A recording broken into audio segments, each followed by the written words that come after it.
Parliament lodges मैदान जंग बन गया। अंसारुल इस्लाम के एक्शन पर पुलिस का रिएक्शन, दरवाजे तोड़ डाले। ऑपरेशन के दौरान 2 MNAs और कई कारकुनों को गिरफ्तार कर दिया। आगा रफीउल्लाह और पुलिस गुत्थम गुत्था। धक्कम पेल में ख्वाजा सादत फिक जख्मी हो गए। बेशतर अरकान असेंबली ने गेट के सामने धरना दे दिया। पुलिस की गाड़ियों की हवा निकाल दी।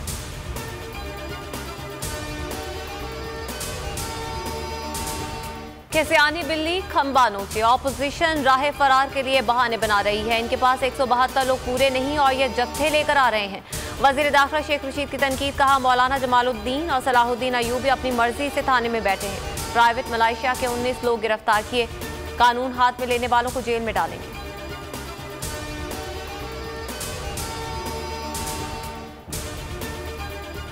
मौलाना फजल रहमान का हुकूमत के खिलाफ ऐलान जंग। पार्लियामेंट लॉजेस के बाहर खुद को गिरफ्तारी के लिए पेश कर दिया। कारकुनों को इस्लामाबाद पहुंचने और मुल्क की पहिया जाम करने की कॉल दे दी।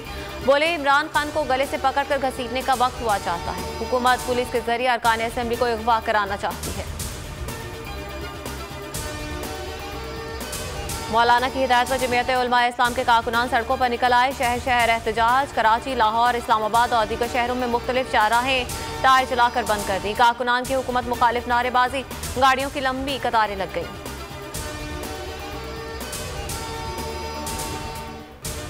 जो पार्लियामेंट लॉजेस में हुआ वो इमरान खान और शेख रशीद के साथ भी होगा। जैसा करोगे वैसा भरोगे। अयाज सादिक हुकूमत पर बरस पड़े। ख्वाजा आसिफ बोले इमरान खान से बड़ी आमिराना सोच किसी की हो नहीं सकती। अकरम दुरानी ने कहा इस्लामाबाद और पार्लियामेंट किसी के बाप की जागीर नहीं। मरियम औरंगजेब ने कहा पार्लियामेंट लॉजेस पर रियासत और हुकूमत ने हमला किया। फौज का सियासत से कोई लेना देना नहीं। इस हवाले से कोई कयास सराई न की जाए। DG ISPR major general Babar Iftikhar का 2 टोक ऐलान।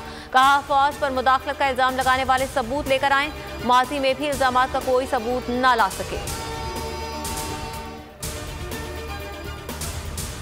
ऑपोजिशन के ओछे हथकंडों से घबराने वाला नहीं। ऐसा प्लान तैयार कर रखा है, इनको समझ नहीं आए। अदम एतमाद की नाकामी के बाद सबका हिसाब चुकता कर दूंगा। वज़ीर आज़म का इजलास में 2 टोक ऐलान। उस्मान बुज़दार को फिलहाल तब्दील करने का इरादा बदल दिया। उस्मान बुज़दार ही वज़ीर आला पंजाब रहेंगे। तहरीक अदम एतमाद से पहले डी चौक पर तारीखी जलसा होगा।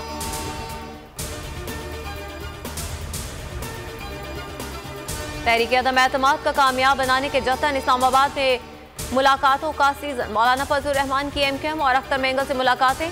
आसिफ अली जरदारी भी MKM के वक्त से मिले। सियासी सूरत हाल और अदम एतमाद पर बातचीत। अख्तर मेंगल कहते हैं अदम एतमाद को कामयाब बनाने की हिकमत अमली बना ली है। खालिद मकबूल ने कहा हुकूमत आती जाती रहती है, जमहूरियत को नुकसान नहीं होना चाहिए। वज़ीर आज़म की आसिफ अली जरदारी को बंदूक की धमकी बर्दाश्त नहीं। बंदूक इस्तेमाल नहीं की मगर इस्तेमाल जानते हैं। इमरान खान के साथ वो करूंगा जो नस्लें याद रखेंगी। वो दिन दूर नहीं जब पार्लियामान अपने ऊपर से ये स्याह धब्बा हटाएगी। बिलावल भुट्टो का शदीद रद्द अमल। ISI से आसिफा भुट्टो के ड्रोन लगने की तहकीकात का मुतालबा। कहा यह हमला हमारे लिए पैगाम था। एक और भारतीय साजिश बेनकाब। पाक फौज ने भांडा फोड़ दिया। DG ISPR ने प्रेस ब्रीफिंग में बताया कि मियां चुन्नू के करीब 9 मार्च को पाकिस्तानी फजाई हदूद की खिलाफ वर्जी की गई। भारत से एक चीज पाकिस्तान में दाखिल हुई जो खुद ही गिरकर तबाह हो गई। पाकिस्तान एयरफोर्स ने मुकम्मल मॉनिटरिंग की। भारत को वाक़े पर जवाब देना होगा। कराची टेस्ट के लिए पाकिस्तान और ऑस्ट्रेलिया की तैयारियां जारी। मार्का 12 मार्च से शुरू होगा। पाकिस्तान क्रिकेट बोर्ड की गैर जिम्मेदारी भारी पड़ गई। रावलपिंडी की बेजान विकेट पर ICC ने एक्शन ले लिया।